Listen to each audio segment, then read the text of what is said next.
ایک لڑکے کے گھر کے پیچھے ندی بہتی تھی۔ وہ اکثر اس میں تیراکی کیا کرتا تھا۔ ایک دن وہ تیراکی کر رہا تھا اور اس کی ماں کھڑکی میں سے اسے دیکھ رہی تھی۔ ماں نے دیکھا کہ ایک مگرمچھ لڑکے کی طرف بڑھ رہا ہے۔ ماں بھاگی، کنارے پہ پہنچی اور چلا کر لڑکے کو ندی سے نکلنے کے لیے کہا۔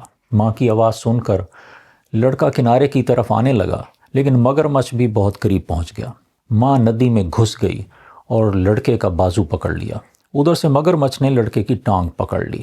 یہ کھینچا تانی جاری تھی کہ قریب سے ایک شکاری گزرا۔ اس نے جب منظر دیکھا تو اس نے فائر کر کے مگرمچھ کو مار دیا۔ لڑکا بچ گیا۔ لڑکے کو ہاسپٹل لے جایا گیا۔ واقعہ مشہور ہوا تو ایک نیوز رپورٹر ہاسپٹل میں پہنچا۔ جب وہ لڑکے کی ٹانگ پر زخموں کو دیکھ رہا تھا تو لڑکے نے بڑے فخر سے کہا کہ یہ بازو کے زخم بھی دیکھو۔ رپورٹر نے حیران ہو کے پوچھا کہ مگرمچھ نے تو ٹانگ سے پکڑا تھا، پھر یہ بازو پر زخم کیسے لگے؟ لڑکے نے کہا اس لیے کہ میری ماں مجھے چھوڑنا نہیں چاہتی تھی۔ یاد رکھنا چاہیے کہ ہمیں زندگی میں کئی زخم اس لیے بھی لگتے ہیں کہ ہمیں ہمارا اللہ چھوڑنا نہیں چاہتا۔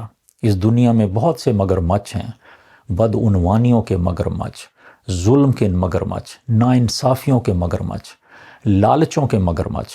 بعض اوقات ہم دانستہ یا نادانستہ ان مگرمچھوں کے منہ میں جانے لگتے ہیں، لیکن اللہ جو ماؤں سے بھی 70 گنا زیادہ ہم سے پیار کرتا ہے، وہ ہمیں اپنی طرف کھینچنے لگتا ہے۔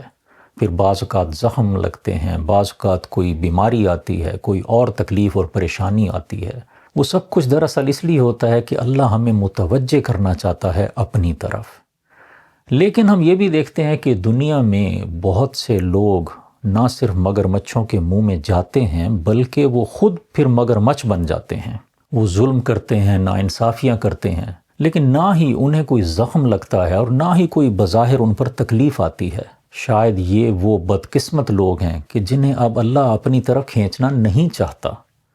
یہ وہ ہیں جن کے بارے میں اللہ فرماتا ہے کہ اللہ نے ان کی رسی کو اب کھلا چھوڑ دیا ہے کہ وہ اپنی گمراہی میں بڑھیں اور اپنے انجام کے قریب پہنچیں۔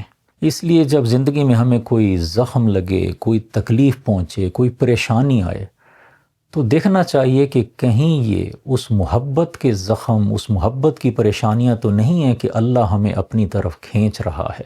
اگر ایسا ہے تو پھر یہ وہ زخم ہیں جن پر شکایت نہیں بلکہ اللہ کا شکر ادا کرنا چاہیے۔